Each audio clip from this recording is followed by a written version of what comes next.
In the beginning, nothing existed, only darkness and silence. There were only the creators, the heart of sky and the heart of earth. Suddenly came dawn, and there was clarity. Land appeared with its mountains and trees. Right away, the animals were created, all types of animals. And it was said they had to worship the gods, but they were not capable of speech. Thus were the first humans created, and they were made of mud. But these people were not well. They had no feelings and no understanding, and did not praise the gods. They had no strength and were unable to move. So the gods destroyed these people by means of a great storm.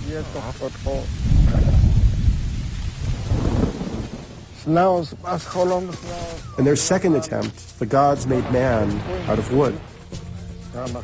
From wood they carved its face. From wood they made its flesh, and it looked like a human being.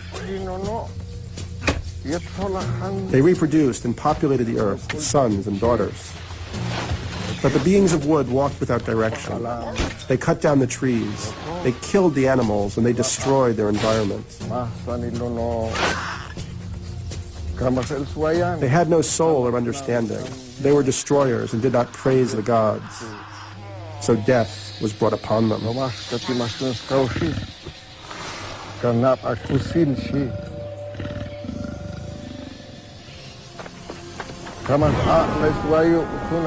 It rained all day and all night, and they were exterminated by a great flood. On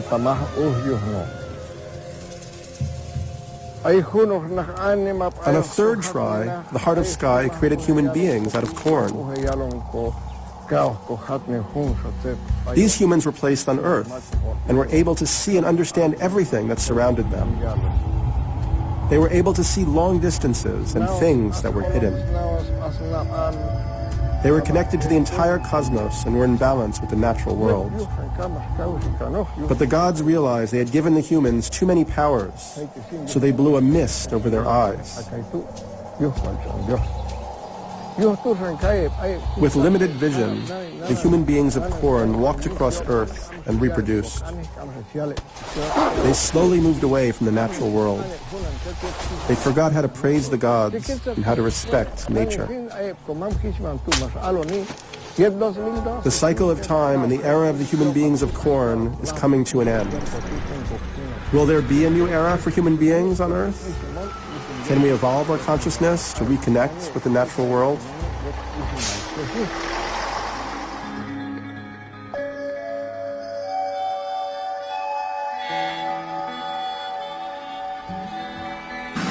Economic downturns by water shortages. And fossil fuels are burning up the planet.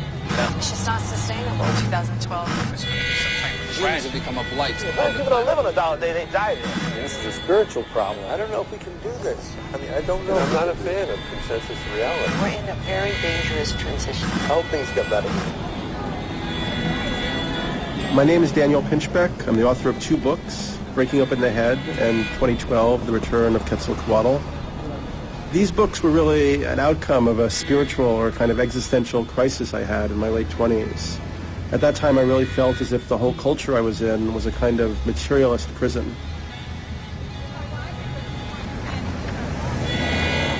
Although most people don't want to acknowledge it, we are facing a devastating, multidimensional crisis on the Earth. We are running out of fresh water. We are running out of food supplies. We are running low on fossil fuels. We have an industrial agriculture system that is poisoning people and ruining the land.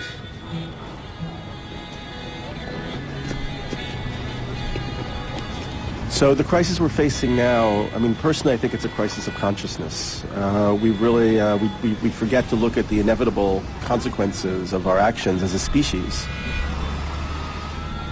I'm very alarmed by the planetary situation. I'm very worried for the fate of my own child, and I think it's becoming more and more obvious that this is a crucial time of transformation on the Earth.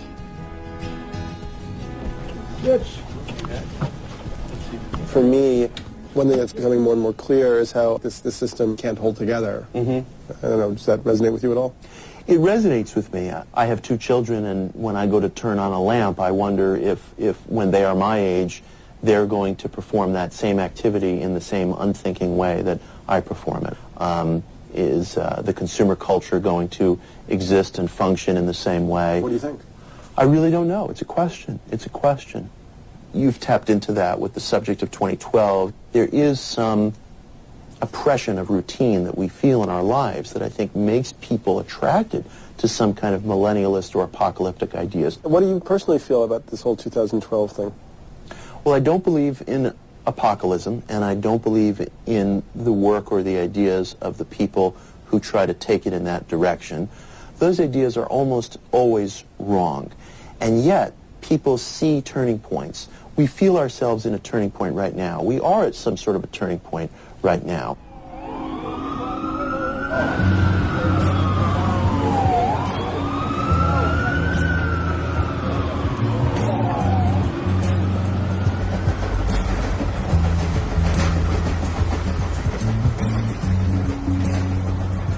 As a journalist in my late 20s, I wrote about ecological subject matter for different magazines. I found it extremely difficult to get really important information out through the mainstream media. And that's one reason I started to get more and more depressed. I really wanted to investigate the problems we're facing now and to learn from people that have been studying these crises and also talk to them about possible solutions to what we've been facing. Put a dime into new technology. Pretty much any environmental indicator that you look at, whether it's in terms of loss of biodiversity, whether it's in terms of rising greenhouse gases, whether it's in terms of forest health, whether it's in terms of the number of toxins that we monitor and know about, you name the variable, you name the indicator, they've all gotten worse. I mean, do you think that this crisis is suggesting the whole system is going into some kind of convulsion? The system is broken. It's not delivering justice, it's not delivering environmental protection, it's not delivering human rights, and it can and it won't.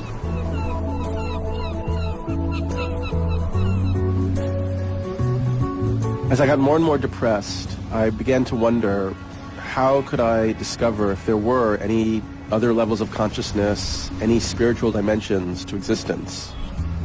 You know, I really felt that in the modern world, we'd lost any connection to nature, we'd become really alienated from ourselves, and we'd lost any connection to any form of spiritual reality.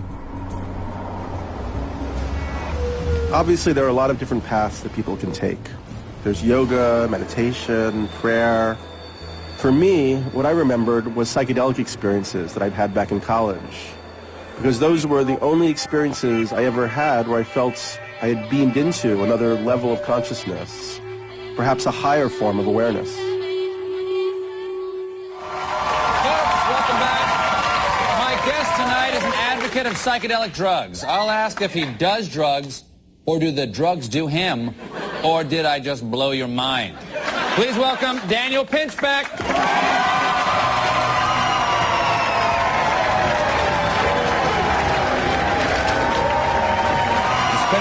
Hey. Thanks for coming on. Thanks for having me. What do you want to talk about? Why do you have to rush it? I thought maybe we could just commune for a moment. I'm totally up for that. Good.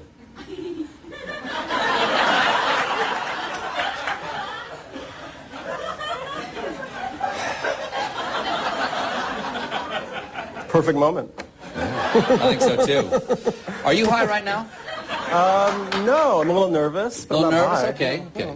You have said that you believe that we moderns, we place too much emphasis on our conscious, rational thought. You're Right. saying that we should go with, you know, how the spirit moves us. Well, I'm just saying there's a whole other way of being in reality, which is kind of shamanic, intuitive, mystical form What's of that first consciousness. word?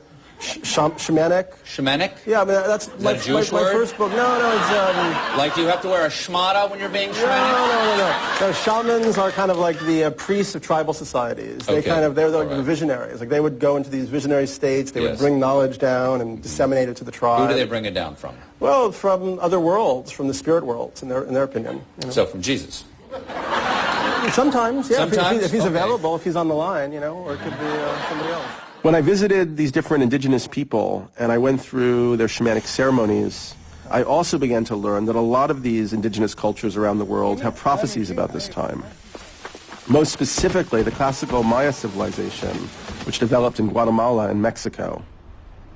The Maya pointed towards our year 2012 as the end of a calendar cycle of over 5,000 years. Today, different archaeologists believe that the Maya were pointing towards that as a shift in world ages. So the evidence suggests that the Maya saw this time as one of tremendous transformation. But their culture is very different, very alien to ours. What I've been thinking about is, what do we do as Westerners with this knowledge? How do we approach this time?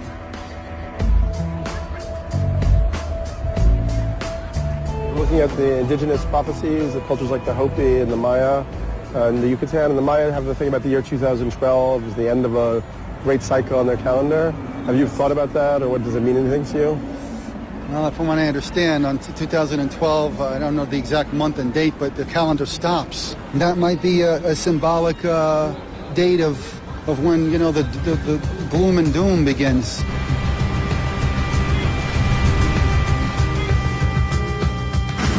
Cable, satellite TV, all of it could get wiped out around 2012. That's when the sun's magnetic field flips, releasing a shockwave of radiation, which will then hit the Earth.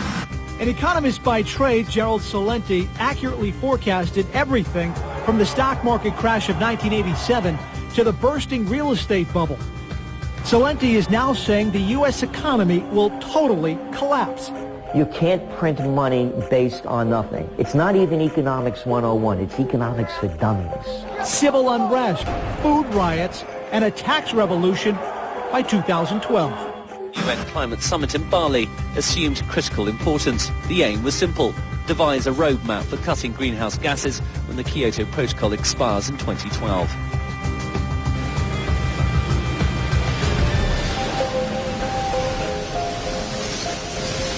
Existe dentro de nuestra cultura una antigua profecía que viene de un calendario de los mayas antiguos. La profecía y la generación actual termina en el 2012 y nos preguntamos si esta generación merece vivir más tiempo o habrá que los creadores van a tener que exterminarlo también.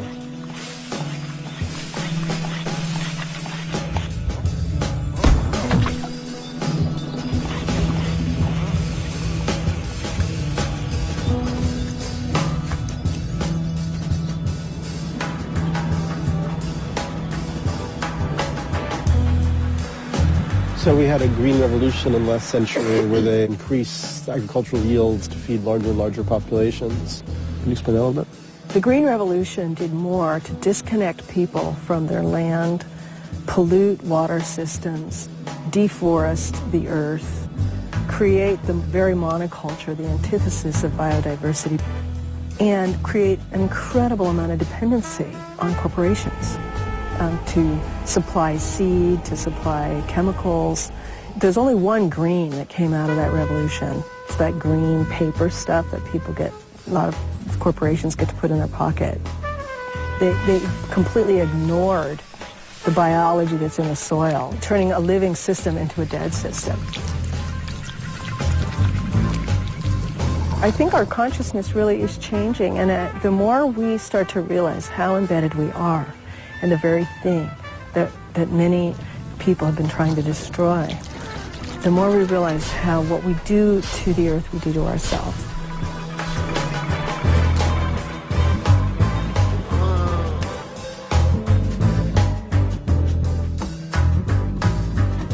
We have a situation of a world with diminishing water resources. We are actually running out of clean water. I heard your talk today, obviously, and I was curious if if there's any kind of projection on a timetable of when, like, water scarcity issues reach some kind of dire limit, you know? Well, water scarcity has already reached a dire limit for 2 billion people in the world. I mean, it just depends where you live. As water becomes more corporately controlled, as water becomes more expensive because it's controlled for profit, it's going to be denied to people who can't afford it. It's already happening now in communities in the global south where there's all sorts of water metering and so on. But that's going to happen here. If we think that that's far away, that's just our northern hubris.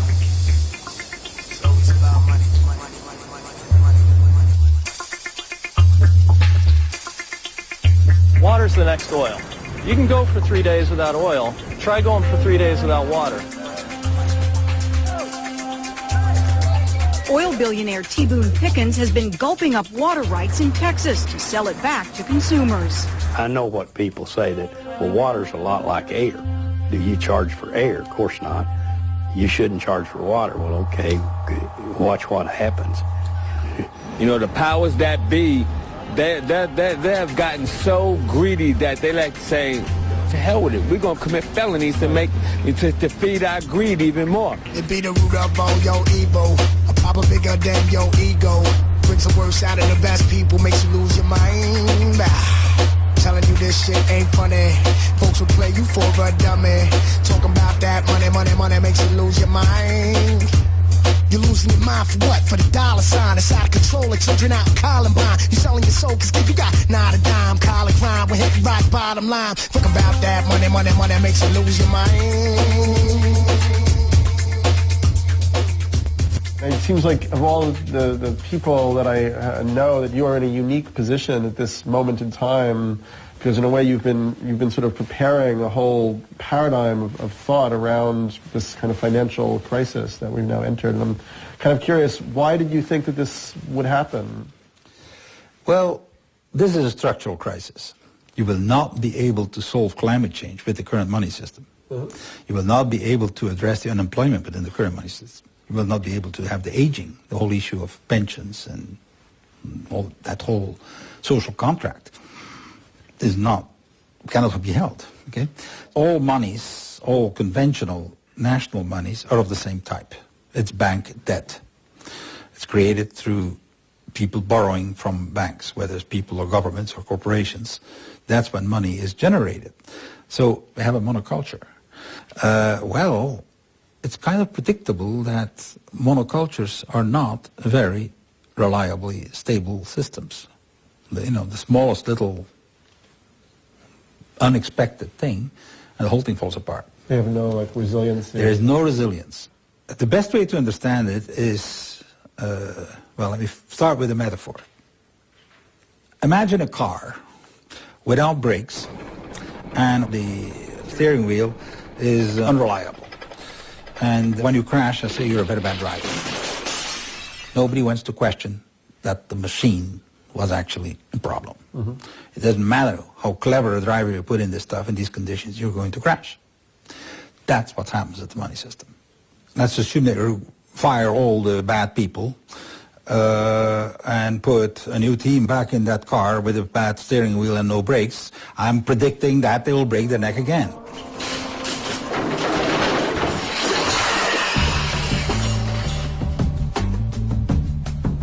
Capitalism periodically has these crises, and then it solves this crisis by restructuring its production and building new cities. And if we ever get out of this current financial crunch crisis, there's going to be another building boom. And they all talked about this without once anybody saying that another building boom could just likely destroy the planet.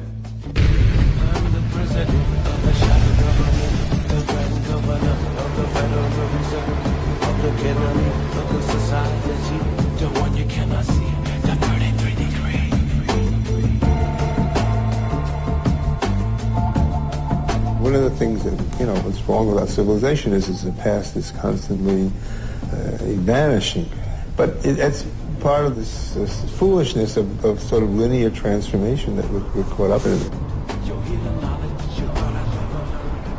The Western part of the old world, the concept of time is linear.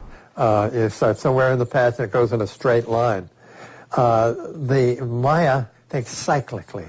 So the idea is that if something happens in a particular cycle, the next time the cycle comes up, it's going to happen in the same place.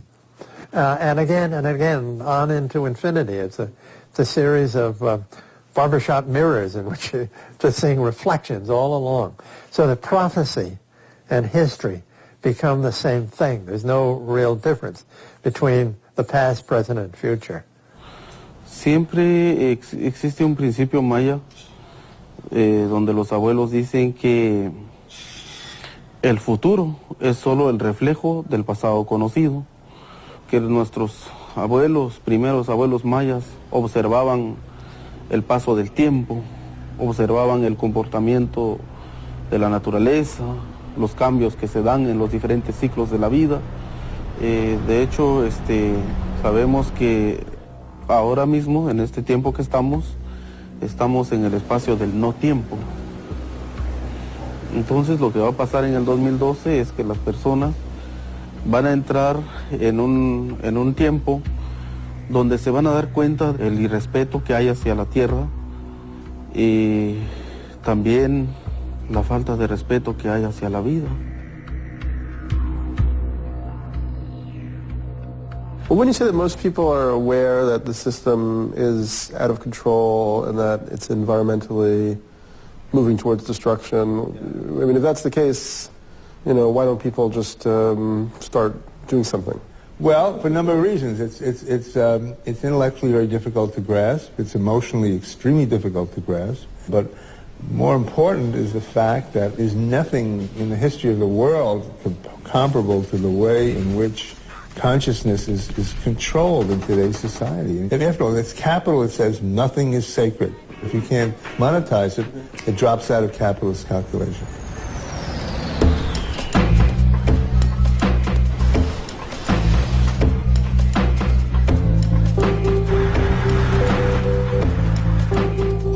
For me, what I ultimately began to realize is that all these different crises, they were really a crisis of human consciousness.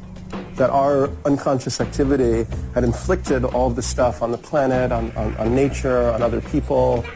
I've been exploring these concepts of prophecies, around the time that we're in. I'm wondering if the Lakota have a sense of any significance of this time, or if they see a process underway that's going to have a certain outcome, and what they see as that outcome, possibly. Let me explain it this way, Daniel. In a way that I was told by an elder, the prophecy is already happening. It's not a timeline. It's not 2012. If we're present, we can see the future. We know what's happening because of our experience with the past. And the prophecies that we have are with something. You and I are a prophecy right here. And a lot of people aren't understanding that. They're looking at the weather forecast. They're looking at the stock indications. Yeah.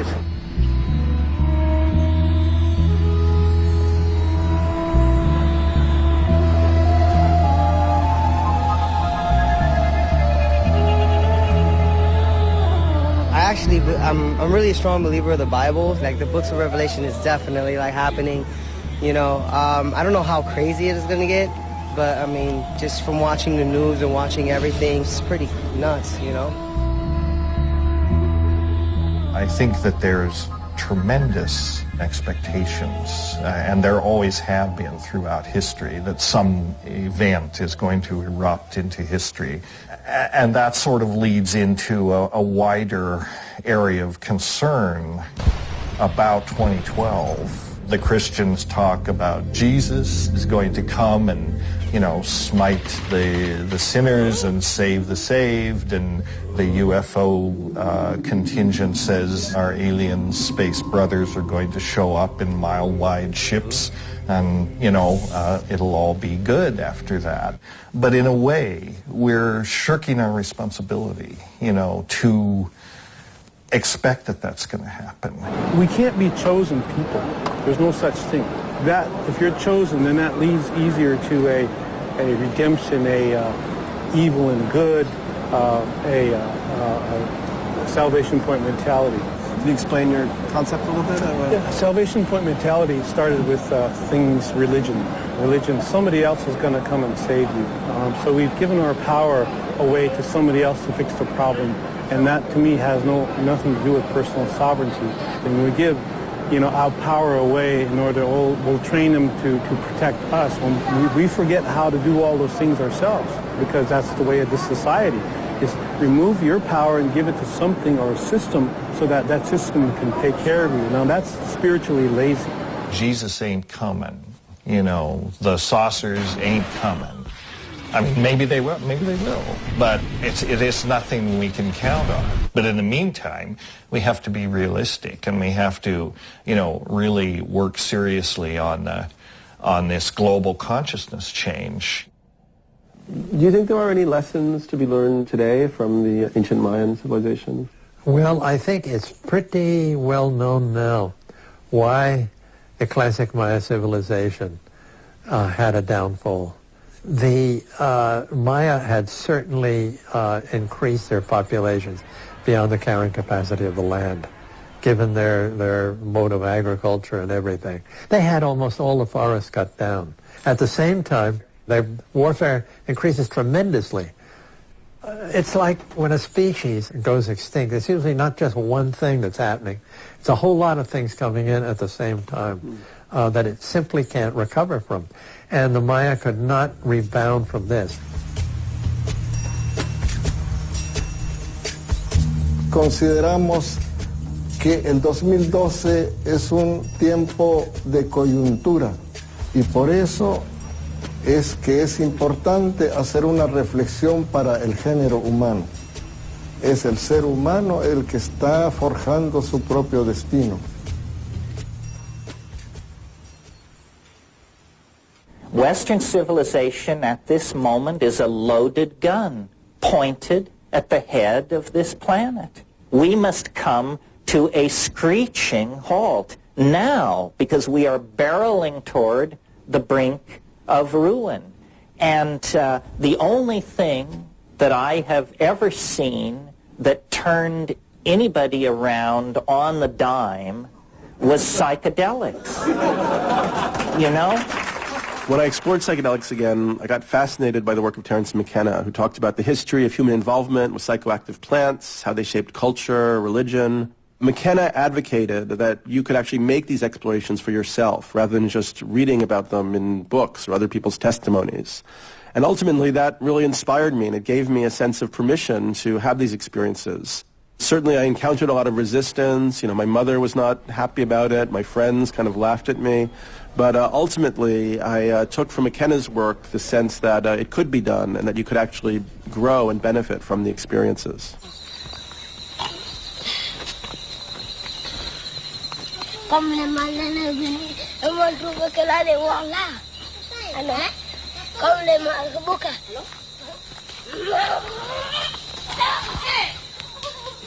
So I decided, since I was a journalist and I had these tools, that I would go and explore this whole other form of consciousness or awareness. For Vibe magazine, I ended up taking Iboga in an initiation ritual in Gabon.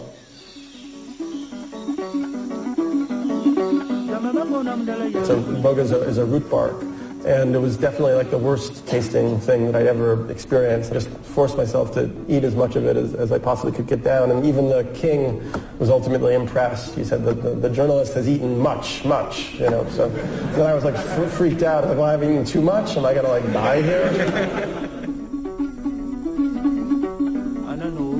It's like a stern, ultimately just but very tough father figure that has a really sardonic, almost like nasty sense of humor, which shows you your own faults like over and over again, so that you get the message. So I was just shown these little movies of myself like drinking too much at cocktail parties and not like functioning well the next day, like over and over again, these little repeating loops. And it definitely had an effect. After the Iboga experience, I radically cut down on my drinking.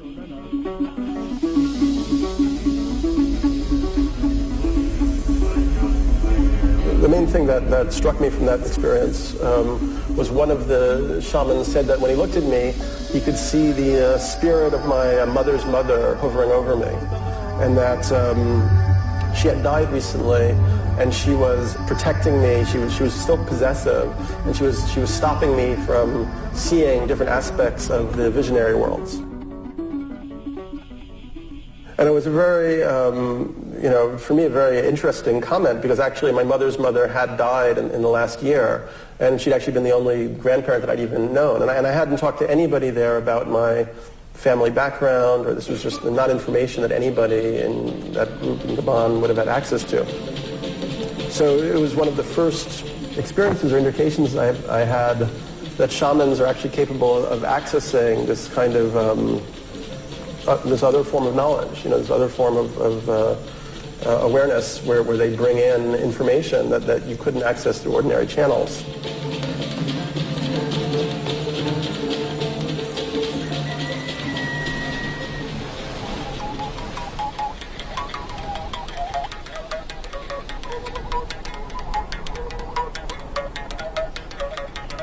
The shamanic process was characterized by Joseph Campbell as one of separation, initiation, and return.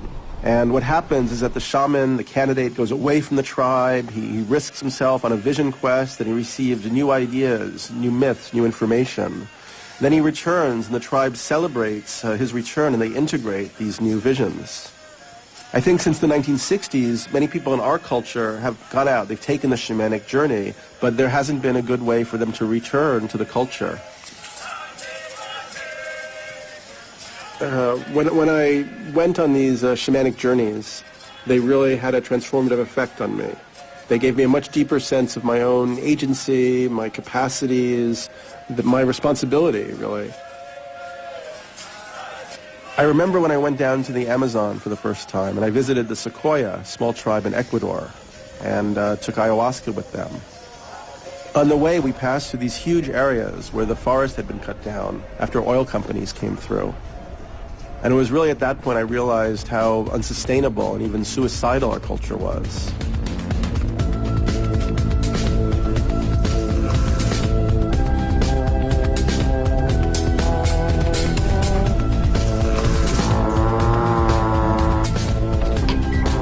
And then during the ayahuasca experience, I seemed to receive a lot of messages about our responsibility for the planet and also our ability to go beyond our personal healing process in order to help the healing of the collective.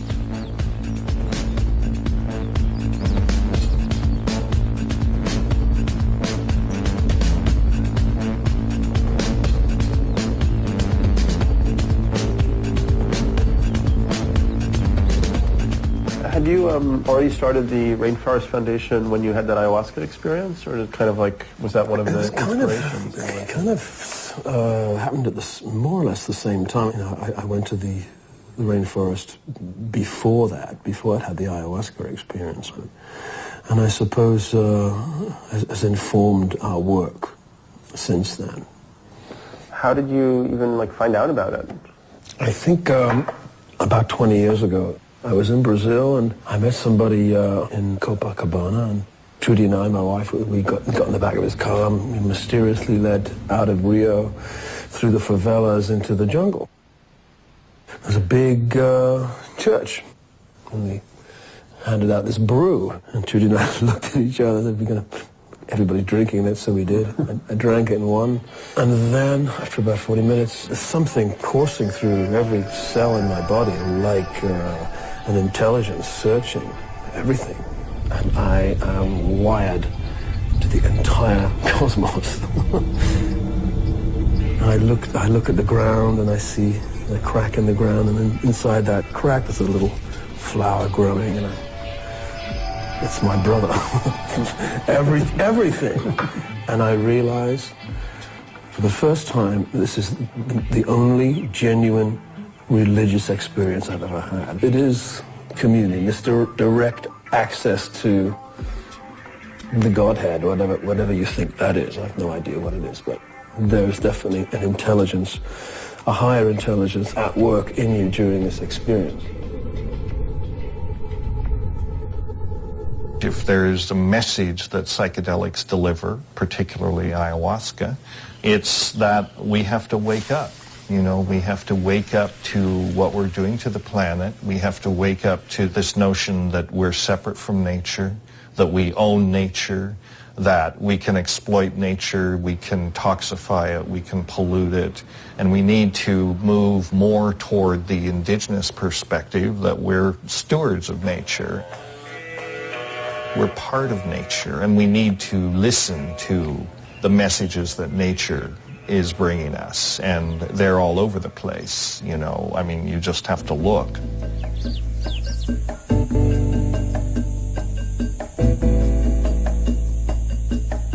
all around the world, there's the emergence of new kinds of consciousness.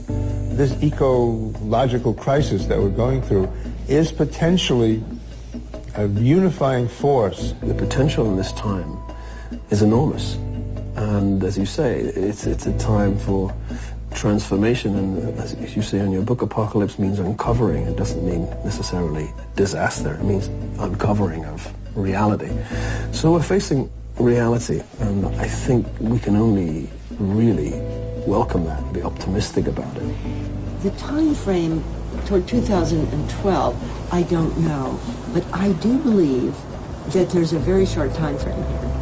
And I think that intending on a mass collective scale that we're going to take a jump by mass resonance, mass consciousness shift, mass connecting of what's creative could make the difference. So I say let's go for it. You know, we don't have an answer from these other cultures as to what this transition means and what this next form of civilization would be like. So in a way, there's like an empty space for us to imagine and project and build and construct.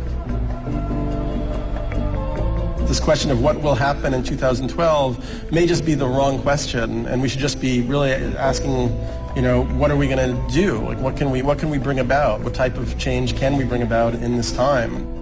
It's going to be up to individuals and then communities to make a profound shift in how we're conducting ourselves on the planet. We have with us today an unusual person, rather a remarkable person. Mr. Fuller is described as an architect. He is that because of his intense concern with living space. But he is something more than an architect because his obsession is with the architecture of the universe.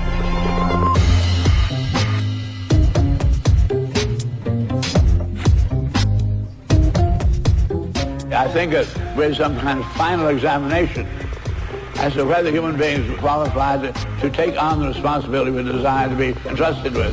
And this is not a matter of examination of the types of governments, nothing to do with politics, nothing to do with the economic system. It's to do with the individual.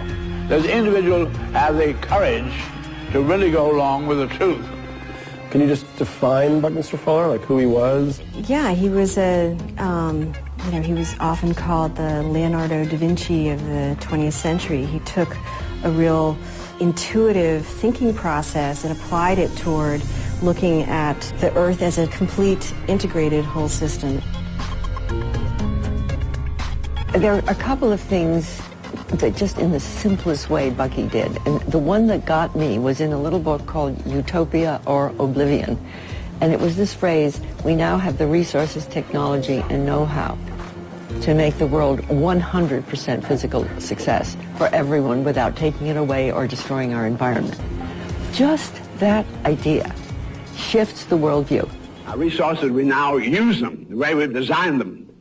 They can only take care of 44% of humanity. 56% of humanity is doomed to early demise. Therefore, the only way we can possibly take care of our body is through a design revolution, doing more with less.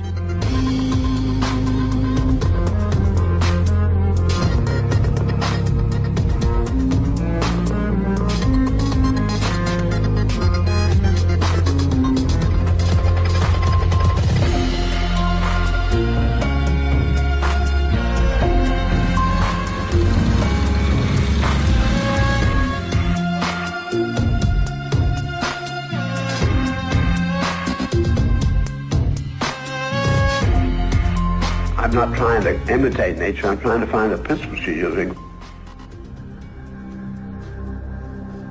Only the individuals like Mr. Fuller, living integrated life, could be the representative of the scientific age, which is to leave its influence for thousands of generations to come. I feel that Maharishi and I have come together, both inspired by how we could turn the advantage towards the many. So the way you would possibly get to a future like Bucky was seeing was about completely transforming your consciousness, loving one another as yourself, and orienting technology toward the good. So Bucky had a vision And he saw that we had the resources and technology, but it was premature. It couldn't get applied yet. Both these things, knowledge and experience, makes life fuller.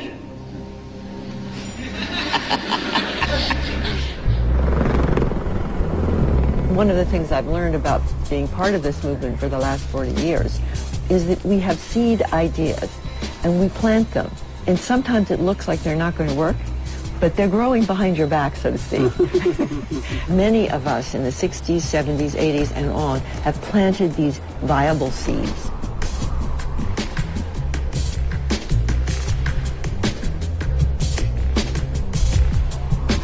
The impacts of the 60s are a clear example of this social, big, huge change that can come through personal change, using yourself to look for unity, you know, taking care of the environment, of this ecological thing that we have so clearly established today was born then. I hear this expression, the failed 60s.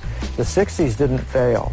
There was such an awakening and transformation in, you know, so many arenas like feminism and like organic food and music and art and yoga and philosophy that it's still reverberating through the planet. If I look at the 60s as maybe the first wave of a kind of initiatory process, it was like almost too much for people at that time, so it had to kind of go underground and take deeper roots, so now they can maybe... We didn't have a lot of elders to figure it out. Exactly. And there was a lot of idealism, so there was a lot of things that didn't work in the 60s that we have an understanding about. I see the 60s as the first phase in a shamanic voyage of initiation for the modern psyche. I think at that point a huge amount of new material kind of erupted into our culture. We had movements for civil rights, environment, world peace, exploration of consciousness, sexual liberation. But one problem was that we didn't have many elders around to guide people through the process. And at this point now, I think we are going through a second phase of this shamanic voyage for our culture. And now we do have elders in place, people who've gone through their initiatory journey, who can kind of hold the space for everybody else. On a fundamental level, there's a deep shift in paradigm that's taking place. And that shift is away from the materialism, the greed, the ego-driven, profit-seeking kind of focus that people have had. We're recognizing that there's all these other dimensions of being that are really much more important than just accumulating stuff and accumulating goods. And that I think once you make that shift in perspective, it's a total change in orientation.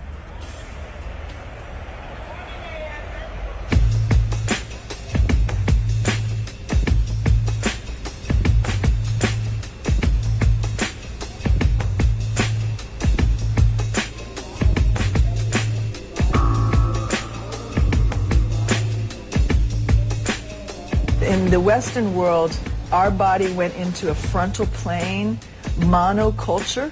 You can wake up in the morning like this. You can eat like this. You can go in your car like this. You can be in your computer like this. That's kind of my lifestyle. Yeah, it's okay. The thing is the body is like, this is not right. It's just like if you surf or if you rock climb, whatever you engage in, that does start to shape your embodiment. Yoga starts to dismantle all of the things that are not deeply in sync. I'm now 57. I feel like I'm 20.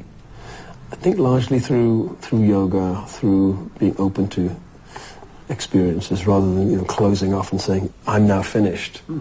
I consider myself, always have done, a student or a work in progress. One thing that's good about yoga, I always think that it's about getting comfortable in uncomfortable spots. Yeah. So it almost becomes, you can have like a yoga of transformation. Yeah. I think, how can I stay in this position longer than 3 seconds? And you end up there for an hour, and you realize that it's actually the most comfortable place you could ever be.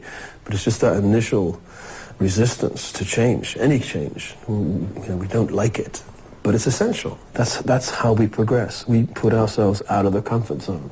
So I heard that when you ended up in prison, that's when you actually started meditating. Is that true? Yeah. How did that come about? That was when I started meditating, when I started fasting, having a different approach to nourishment, together with the yoga that I also, the meditating and the hatha yoga that I started also. I mean, it was a drastic change in my whole shape and my whole physical and mental shape. I became another person, I would say. Yeah. So, I thought we talked about like the transcendental meditation. Sure. I mean, this has become like a mission for you in the last couple of years. Yeah. I've been practicing transcendental meditation for almost 35 years, twice a day, every day, 35 years. Transcendental meditation is a mental technique, an ancient form of meditation. Maharishi gives mantras. Those mantras, because our senses are mostly pointed out there, the mantra turns the awareness within. Once it's turned within, you easily and effortlessly dive within.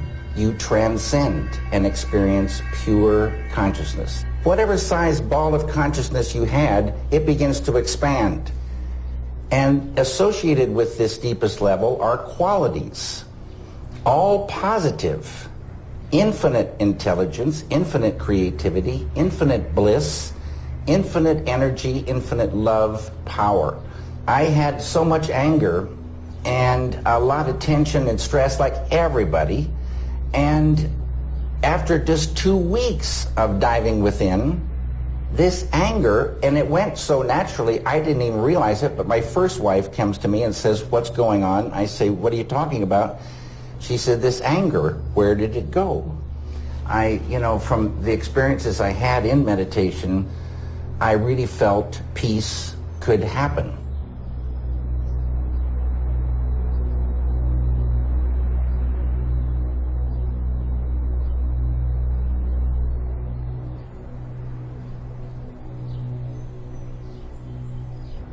You know, I've done Ashtanga yoga for many years. At the end of an Ashtanga session, you just sit quietly and you do enter an alpha state.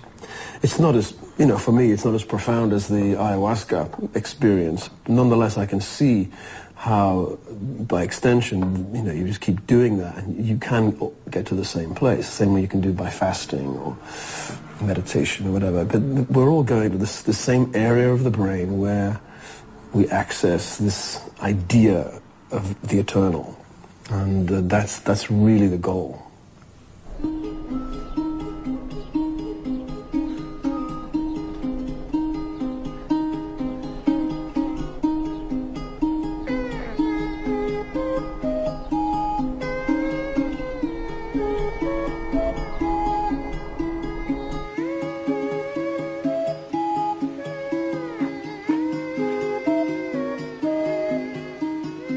Think about consciousness. When you tap into that intelligence, which is when people who are connected to nature, that's what we do. And you start to see this incredibly sublime, vast body of knowledge, wisdom, information that's coming out of the non-human world. It becomes like embedded in all of us that we need to look after this, and we need to protect this, because this is it. I mean, this is our source of life.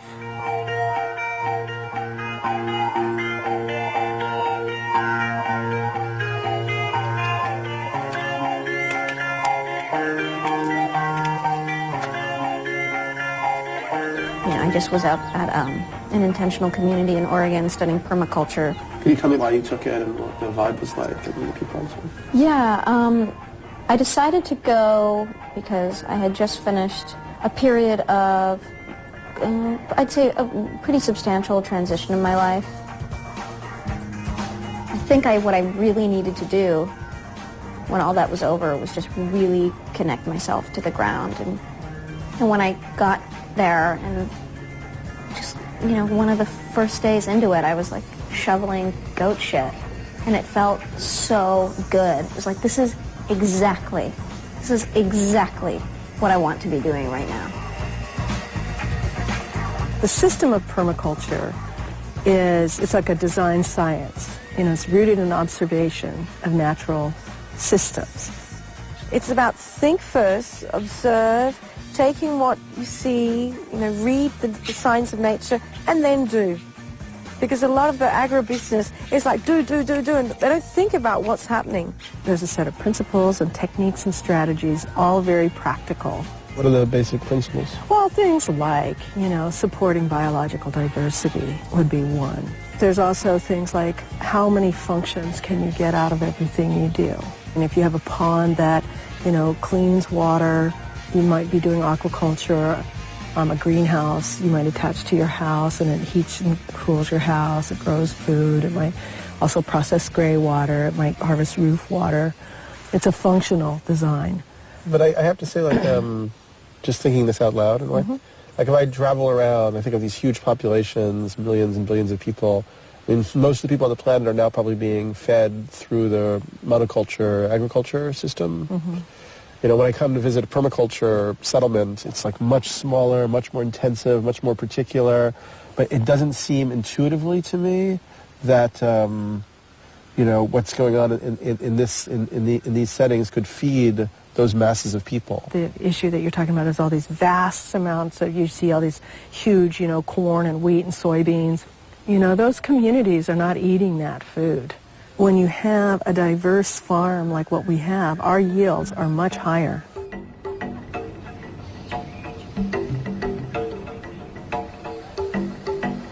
My hope is that in local relationship to people in place, that deepens more than it is now. It's not about having to be in a wilderness area.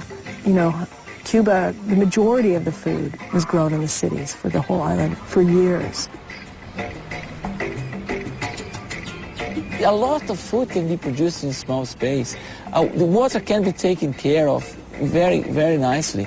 So there are good examples. There are all the technologies. There are people willing to work for it.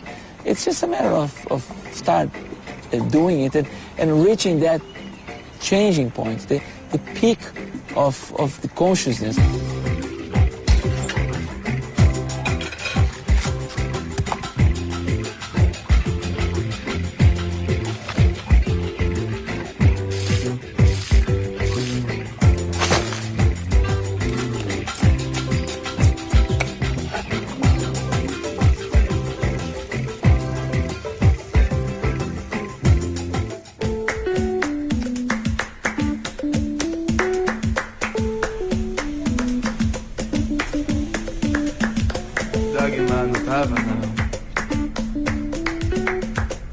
So John, tell me, what is the system that you've devised that treats water in an ecologically sustainable way? Well, I call them eco-machines. And they've been used to grow foods. They've been used to treat waste. They've been used to detoxify toxic compounds. So I'm standing above a 12,000-gallon septic tank. We pull off the middle layer, which is gray water, sort of a greasy, oily substance, and bring it into the machine to treat it. You've got a whole series of tanks in a row. You then seed into them the intelligence of nature. For example, I would go to maybe a half a dozen different wild environments and bring the life from all of those places and put them in the tanks. Because I knew that nature had a way of dealing with almost every chemical and molecule. So when you assemble 7 kingdoms of life, you then created a eco-machine that is actually intelligent. It's got behind it hundreds of millions of years of practice. So water that has been, as early as 3 days ago, toxic to humans and plants and most other animals becomes fishable, swimmable by New York State standards. What I've dedicated my life to is to try and understand nature's operating principles and put them to work where possible for human needs.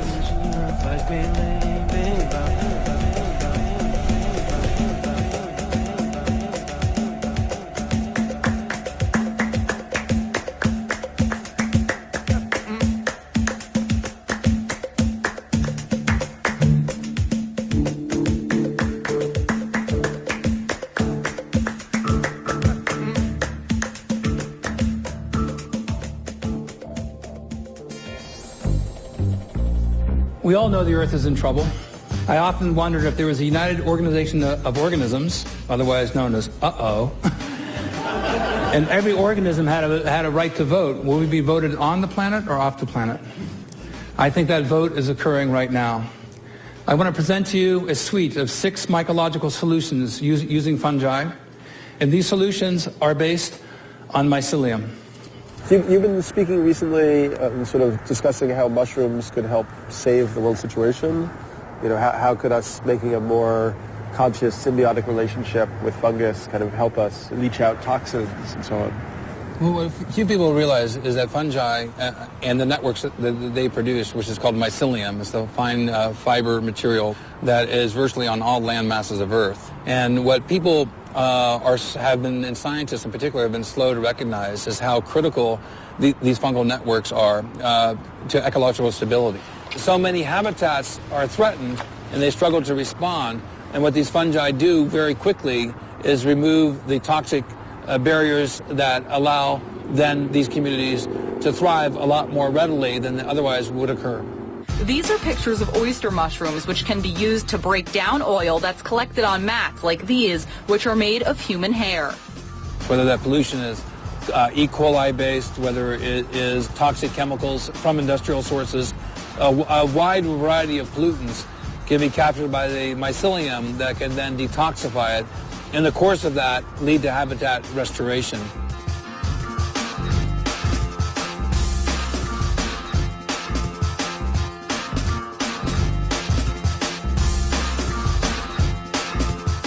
So you think that somehow these mycelial bats are almost like brains, or they're kind of what do they think about?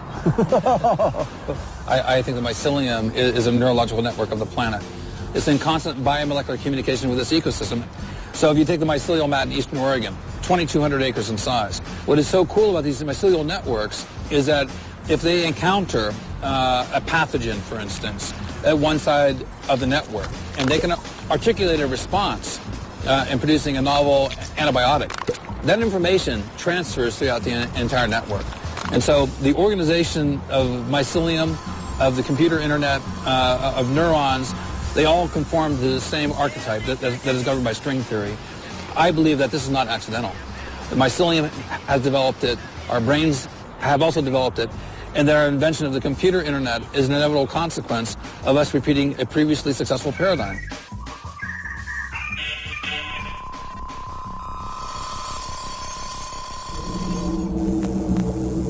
So what is conscious evolution? Conscious evolution is the evolution of evolution, from unconscious to conscious choice. It's human life being intelligent enough to understand nature, to understand the process of evolution, and to suddenly wake up that it could destroy its own life support system by its own knowledge, like with the atomic bombs and then on with the environmental crisis. So we've been woken up to the fact that we are affecting evolution. We could destroy our own life. And there's also the glimmer at the edges that we could evolve our own life. We could cooperate with nature. We could align ourselves with the process that seems to lead to higher consciousness and more intelligence. As a species, we evolved through crisis. I don't think we would have left the sea if it hadn't been some sort of crisis in the sea. You know, there wasn't enough oxygen in the sea, so we moved out. I think the crisis is there to trip us into the next, literally trip us into the next level of our existence as a species.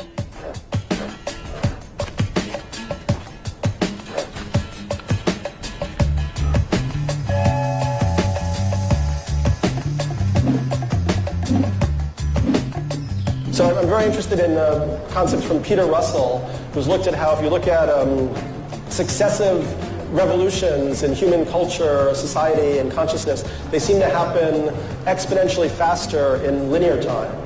So the agricultural age took thousands of years to develop. Then we had the industrial age, which took hundreds of years, the Industrial Revolution. Then we had the information age, or the knowledge revolution, which took tens of years. And each of these revolutions was built on the past one. So Peter Russell argues that we could be on the cusp of another revolution in human culture and consciousness, which he talks about the wisdom revolution, or the wisdom age. So, if we had agriculture in thousands of years, industry in hundreds of years, information in tens of years, potentially we could have wisdom in like 2 to 3 years.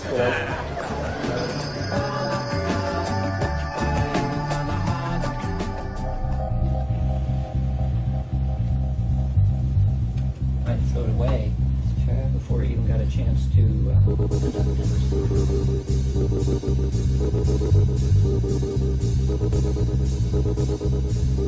You've been studying psychic phenomena and sort of trying to create a foundation for people to accept the validity of psychic effects that are measurable. What would be kind of your best evidence, your best argument that these psychic effects are legitimate and deserve scientific care and scrutiny? Well, the phenomena, the experiences, deserve serious investigation because people keep reporting them. These effects have been around since the beginning of history, and they're not going away no matter how sophisticated we get. So as a scientist then, and trained as an engineer in psychology, I felt that it would be interesting if you could use the tools of science to look into these phenomena and see whether these were real or not. And the essence of this was you want to find a system which is very easy to push around, like a feather, and to see whether with your mind you can make it do stuff.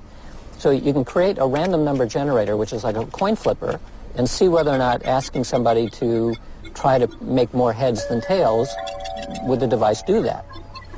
So this kind of experiment was done at Princeton, it's been done many other places, and the preponderance of that data shows very clearly the system complies. So then we got the idea, this was partially because in 1995 was the O.J. Simpson verdict, where probably close to 1 billion people around the world were going to pay attention to a single moment in time. So I had 3 random number generators, and I asked Roger at Princeton and a colleague in Amsterdam, we'll all run our generators at the same time and see if they all change. And sure enough, they did. We had odds of 1,000 to 1 right at the moment that the verdict was read. Orenthal James Simpson not guilty of... So from a science point of view, it's as though we're still Benjamin Franklin. We know how to fly the kite. We can create these little sparks in the laboratory. Doesn't happen every single time, but it happens often enough. We're reasonably sure that these things are real. The sparks are real. So if belief and attention have a powerful effect on social reality and maybe even like physical reality, what does that mean about this whole like 2012 phenomenon? I think if a lot of people are led to expect that something horrendous is going to occur, it's much more likely to occur. It doesn't necessarily mean it will, but it's much more likely. So part of what we can do is social engineering to get people to look at the positive side of big transformational changes.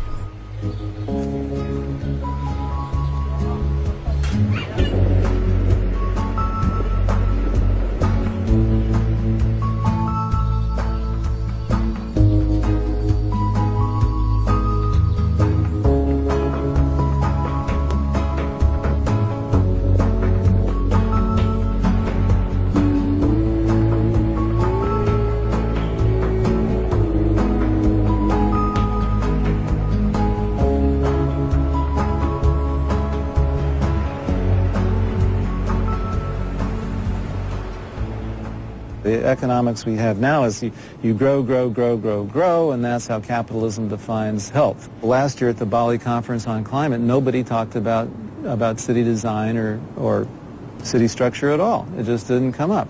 The biggest thing human beings create. I mean, to me, this is an amazing puzzle that we could not see this gigantic thing that we live in. I mean, you look out here and all you see is city. We're surrounded by city for miles and miles. They don't even talk about it. And yet a European city is, averages about a third the land area for the same lifestyle, about a third the energy consumption. That's big. You're talking 66% savings in energy just by going to the European mode of the city. And they're stuffed with cars anyway. So what if you came to a city that wasn't stuffed with cars? You're talking about saving maybe 80 or 90% of your energy. We had this idea in Berkeley to work with transit and energy conservation, but they wouldn't go for it because it actually would mean some kind of a significant change in the land use pattern. So when this is the case, you say, well, wait a minute. Here you say you're very concerned about climate change, and here you say, energy is a big problem. Well, here's the solution. Let's go for it. And they say, well, but not that solution. So I think what happens very frequently is that people just don't really want to sacrifice. They don't want to face really difficult changes. It sounds to me from what you're saying that, and once again, maybe this is a theme of our film, that part of what's lacking is a coherent, positive vision so that people would have a sense of what they're moving towards. Because, they don't want to think of what they're giving up. If they have to give up comfort and the car and all that stuff, that's just negatives. So how would you present this as what's the super positive new life pattern that people would be having if they followed this kind of path, Well, there's different notions of prosperity. What if prosperity is very flamboyant, exciting buildings with rooftop gardens and bicycles and streetcars and solar greenhouses, but it's up to people somewhere in their, deep in their heart to say, I want to build a different world and I'm willing to face some serious change. There's a Nietzsche quote that I used in 2012. He says that the deed creates the doer almost as an afterthought. So that the transformation of consciousness that we are capable of as individuals and on a species level, it comes out of the deeds that we do in this time that's available to us to potentially bring about a huge transformation on this planet.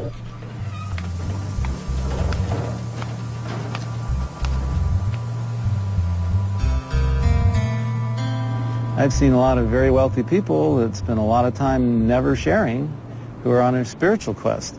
I see other people who don't seem to be on a spiritual quest at all. They're always helping other people, and they actually have a material contribution to other people that's spiritual in my mind because it helps. In other words, I think spirit is as spirit does largely. I don't think you get there just by wanting to be there and by meditating. I think meditating can help.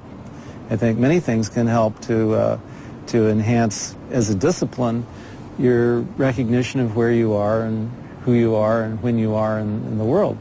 But I think it ultimately comes down to, are you going to do something about it?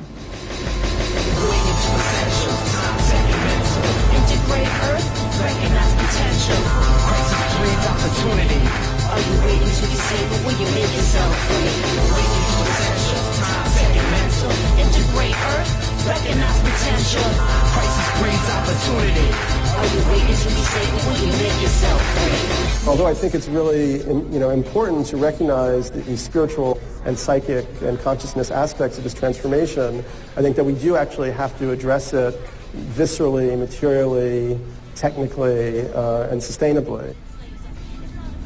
At the moment we have all this technical genius in this society. People at Microsoft and Google and Apple, and they're making these, iPods and widgets and so on. So why can't we repurpose the technical genius of the modern Western consciousness to sustainability?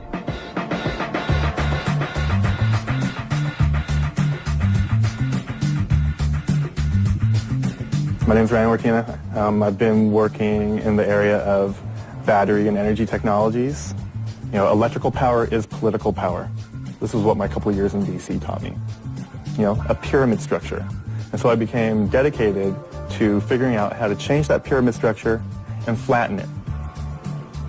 I want to enable people to make their own energy. Mm-hmm. The larger goal of doing this research is to see if you can create an engine that would run on water. Exactly. So I watched a bunch of YouTube videos to prepare for this. I also did a PhD in chemical engineering where I learned about cell design. So the thought is that there are engines that run on hydrogen, right? So but where do you get the hydrogen from? Well, if you do electrolysis, you can go ahead and carry your water on board and feed that to your combustion engine.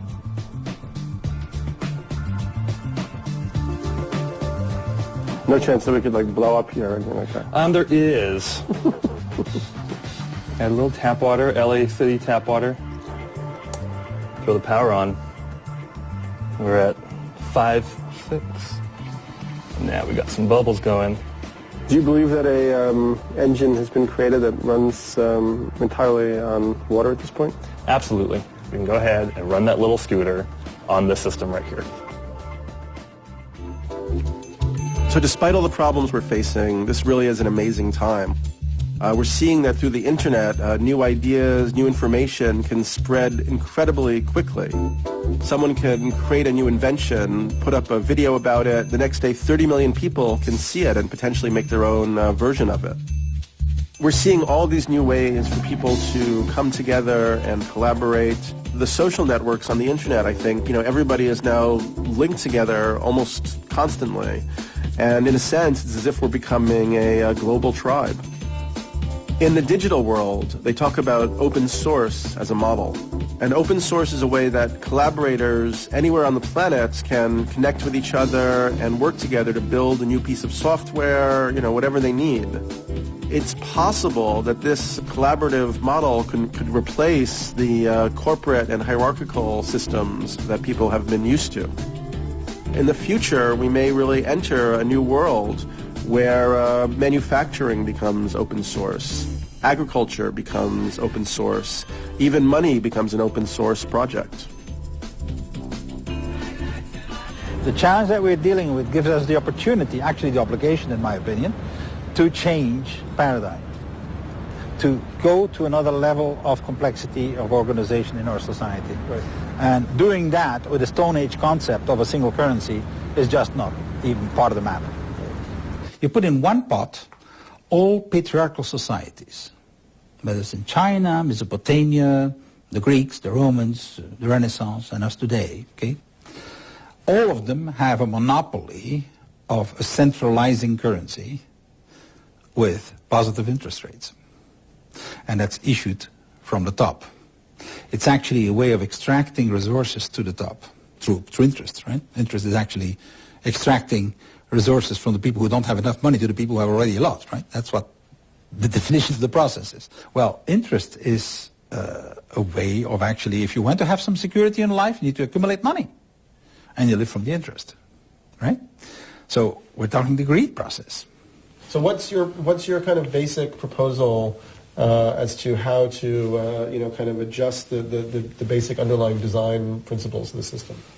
What you need is diversity of currency tools. But different types of money create different type of behaviors.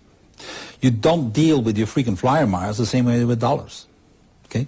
That's one example which has not much of a social benefit, like how do you take care of elderly people? How do you give incentives for people to think about the environment? How do you, I mean, there's a whole series of tools. Can you give me some examples? All right. Let me give you the Japanese furiakipu example.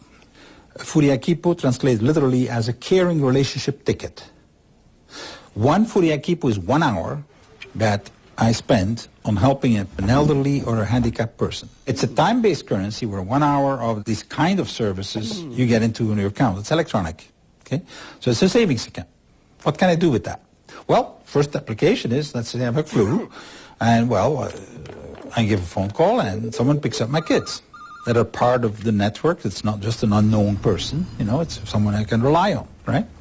Now, what's fascinating is that they made a survey among the elderly people themselves, and they asked the following question. What do you prefer? The services provided by people who are paid in yen, in the national money, or services provided in furiakipu? Universal answer, furiakipu. Why? The relationship is different. That little old lady in my street represents my mother.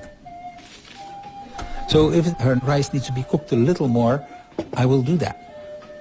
That feels itself. They perceive that. So we have actually a demonstration here that different types of money create different relationships. It's one of cooperation rather than competition.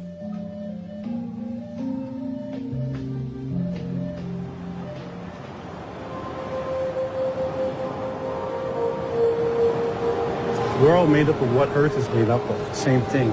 And in the Lakota language, the old traditional old language has no word for I or me.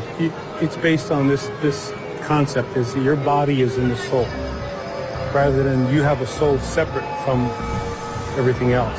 If you're into a state of consciousness where your body is in the soul, it makes you really more, you're joined with a bigger power, actually. You're responsible for that power. And in treating life, all life, not just human beings as equals, but all life, even the stone that we're standing on.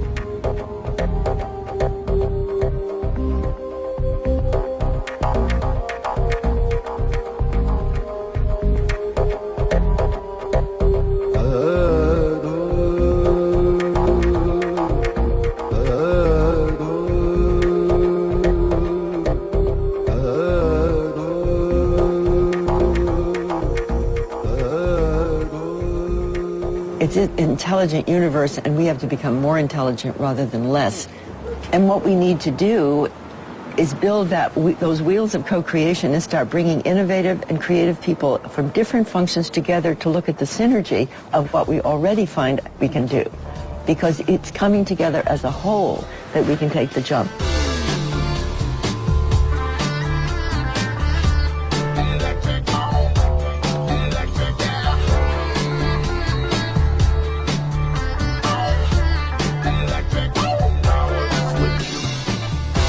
So you're one of the organizers of this event. Why? The value of an event like this is bringing people together in person, to bring the spirit, the embodied spirit together. And then from that, we start to recognize the power that we have as a collective.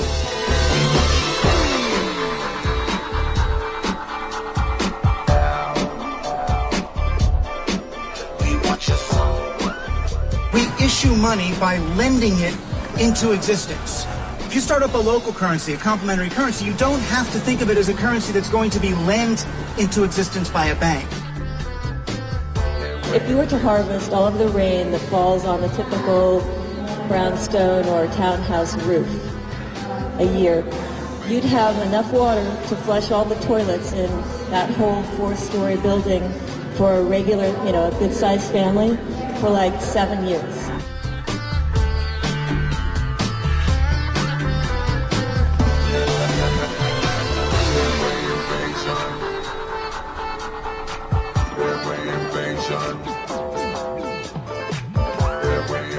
I don't think we have to suffer. I don't think that is the best way of solving our problems. Let's first of all shift consciousness so we actually become aware of what we're doing. We have a blind spot. We believe that's the only way.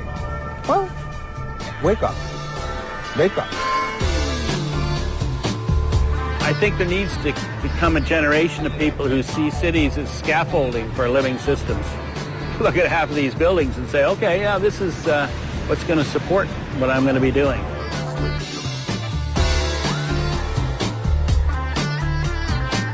I would have a surface area requirement that for every square foot of pavement is created, we have a square foot of forest that is being created. Yeah, I'm a tree hugger. I'm a self-confessed card-carrying tree hugger.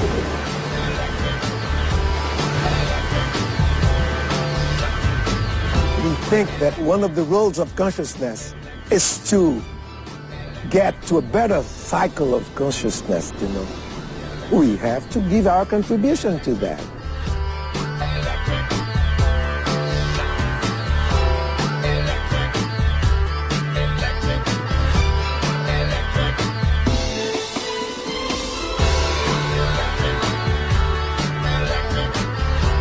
It doesn't happen by somebody snapping their fingers, and people have to do something to make it happen. We have, I think it's something like 900 million combustion cars on this planet. It's going to take 20 years to phase those out. Well, this is a solution.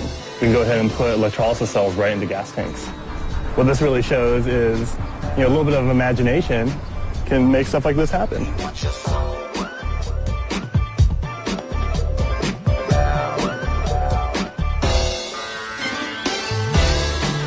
You can create a washing machine with an exercise bike and use a pulley system to attach it to the motor of the washing machine, ride your bike for 20 minutes, and you've just washed your clothes. It's like, let's kill 30 birds with one stone, you know? But don't kill birds.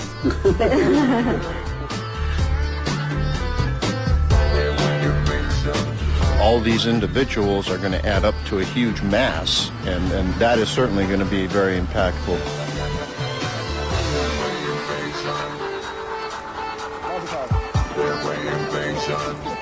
I mean, that is the big challenge.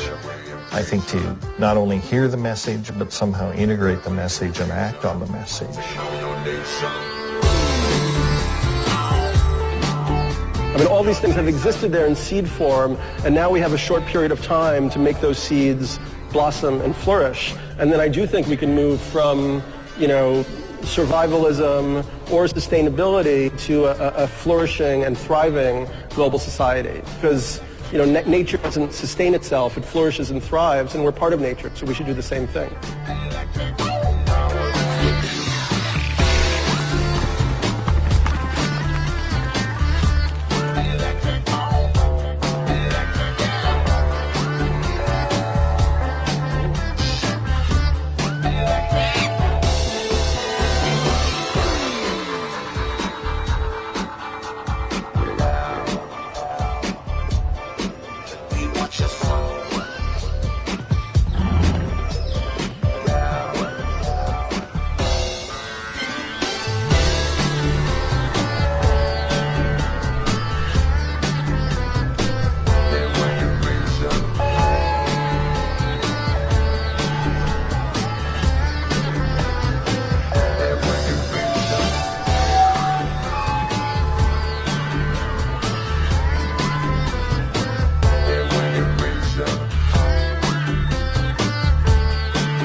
If we can build our soil back up again on all the arable land on the planet, I mean, let's not think small here, we could start to bring our CO2 levels down to pre-industrial levels. I'm making a material that's a sustainable version of cement. So this is extremely light, yes, but it's strong enough to put up a building.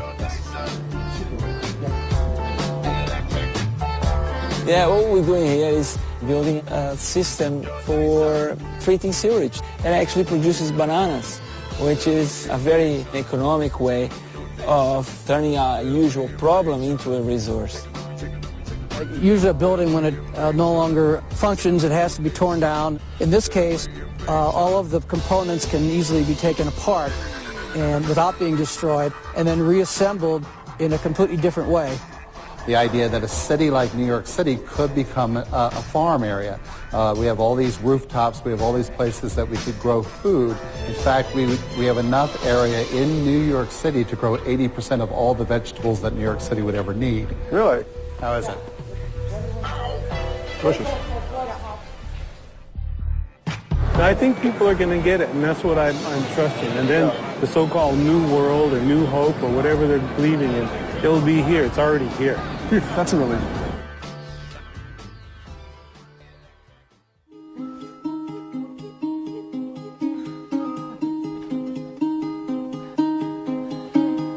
Rosa, Maria Rosa, eu não te esqueço, nem te mereço.